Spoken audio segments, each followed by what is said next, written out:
تو کہنے کا یہ مقصد ہے کہ مجھے تو بہت گھر والوں کی یاد آتی ہے، تو میں یہی کہنا چاہوں گا کہ یہی میسیج دوں گا کہ میں بہت یہاں پہ نا پریشان ہو گیا ہوں آ کے، اور اب میں جو ہے نا میں چاہتا ہوں کہ میں اتنی اپنی لائف کو اتنا پیچھے لے گیا ہوں، 1.5 سال میں یہاں پہ رہا ہوں اور میں نے کچھ بھی نہیں کیا کہ جس کے مقصد کے میں آیا تھا یہاں پہ، اور میں بھی راستے میں ہوں.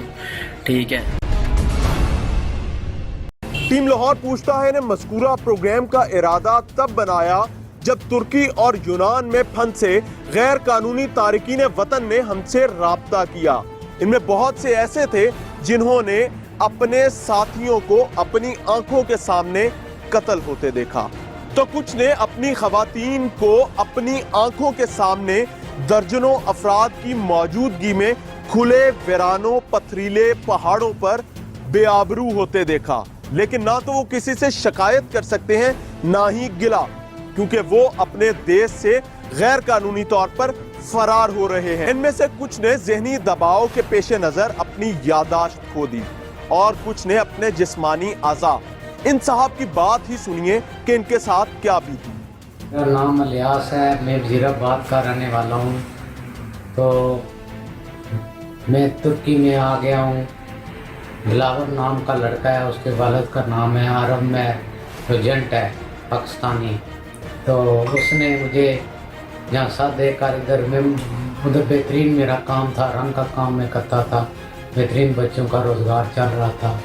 تو اس بندے نے جہاں ساتھ دے کر 1,30,000 مجھ سے لیا ہے پیسے، اور ترکی لے آیا ہے، مجھے ترکی کی طرف لے آیا ہے. تو پیچھے سے میری بیوی سے 10,000 روپیہ اس نے اور بھی لے لیا کہ جنٹ آگے مانگ رہا ہے. تو بڑیاں پریشانیاں میں نے کاٹی ہیں، سیفوں میں رہ کے دو بیاہ ہو کے کاٹی ہیں، بڑی پریشانیاں کاٹی ہیں. پھر آخر ترکی والوں نے میرا آپریشن کر دیا ہے اور اس کا بیٹا بھی غائب ہو گیا ہے. ابھی میں 1.5 ماہ ہو گئے ہیں بے روزگار ہوں. تو یہ دیکھیں میرا انہوں نے کتنا بڑا آپریشن کر دیا، منع کرنے کے باوجود بھی. جنٹ جو ہے پاکستانی، تو وہ سیدھے منہ میرے گھر والوں سے بات نہیں کرتا ہے. میں کرائے کے مکان ہے، میرے چھوٹے چھوٹے بچے ہیں 4. اب میں بے روزگار ہوں، اب میں کدھر جاؤں؟ میرے پاس تو نہ پیسہ ہے نہ کچھ بھی نہیں ہے. ترکی میں موجود پاکستانی ایجنٹ کے سیف ہاؤس میں پھنسا رنگساز الیاس اپنے گردے کی قربانی صرف اس وجہ سے دے چکا تھا کہ پاکستان میں موجود اس کی بیوی کے پاس ایجنٹ کا پیٹ بھرنے کے لیے مزید رقم نہیں تھی. اسی ضمن میں آپ کو بتاتے چلیں کہ مافیا کے یہ افراد کبھی پیدل، کبھی کنٹینرز میں، تو کبھی گاڑیوں کی ڈگیوں میں لوگوں کو ڈال کر غیر قانونی طور پر بارڈر کراس کرواتے ہیں. اس دھندے کو مافیا کی زبان میں ڈنکی کرنے کے نام سے جانا جاتا ہے، یعنی ایک شخص کو غیر قانونی طور پر بارڈر کراس کروانا. اب ان افراد کو ہی دیکھیے جو یورپ جانے کا خمیازہ کار کی بند ڈگی میں بھگت رہے ہیں اور التجا کرتے نظر آتے ہیں کہ پیچھے موجود لوگ کسی صورت ڈنکی نہ کروائیں، یعنی بارڈر کراس نہ کریں. پروگرام کی ریکارڈنگ کے دوران ہمارا رابطہ ایک ایسے نوجوان سے ہوا جو گھر سے نکلا تھا یورپ جانے کے لیے، لیکن پہنچا سیدھا یونان کے قید خانے میں. آج کل کن حالات میں ہے جناب، ان کی بات انہی کی زبانی جانتے ہیں. مجھے بولا گیا تھا کہ فرانس جانے کے لیے، تو اس کے لیے مجھے بولا گیا تھا کہ ہم یہاں سے آپ نے جانا ہے ایران سے نا آپ کو وہاں سے آپ کا ویزا لگے گا. تو اصل میں ہوا ایسے ہے کہ میں جب ایران آیا ہوں، ایران سے انہوں نے میری لگوائی ہے ڈنکی آگے. وہ سمجھ لیں آپ، ایسا کھیل ہوتا ہے کہ موت کو حاضر ناظر جان کے اپنے سامنے موتیں دیکھی ہیں، جو پڑی دیکھی ہیں نا اپنے سامنے. کئی لوگوں کی ایسی لاشیں تھیں جو کہ 2 دن سے پڑی ہیں، 5 دن سے پڑی ہیں.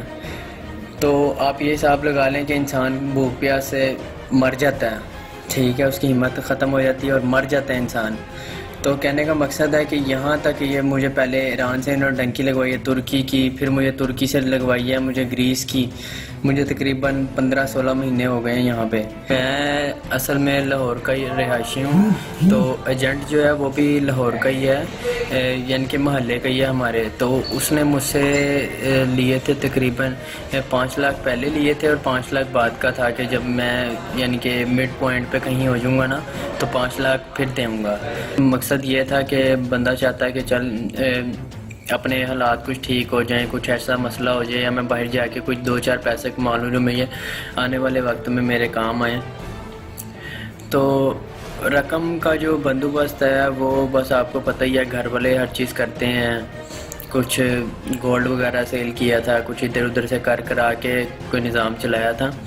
اور جہاں تک بات آ جاتی ہے یاد کی، تو آپ کو پتہ ہے یاد تو میں ایک دن گھر سے باہر رہتا تھا تو اتنی یاد آتی تھی، اب تو مجھے 1.5 سال ہو گئے یہاں پہ۔ تو کہنے کا یہ مقصد ہے کہ مجھے تو بہت گھر والوں کی یاد آتی ہے، تو میں یہی کہنا چاہوں گا کہ یہی میسیج دوں گا کہ میں بہت یہاں پہ نا پریشان ہو گیا ہوں آ کے، اور اب میں جو ہے نا میں چاہتا ہوں کہ میں اتنی اپنی لائف کو اتنا پیچھے لے گیا ہوں، 1.5 سال میں یہاں پہ رہا ہوں اور میں نے کچھ بھی نہیں کیا کہ جس کے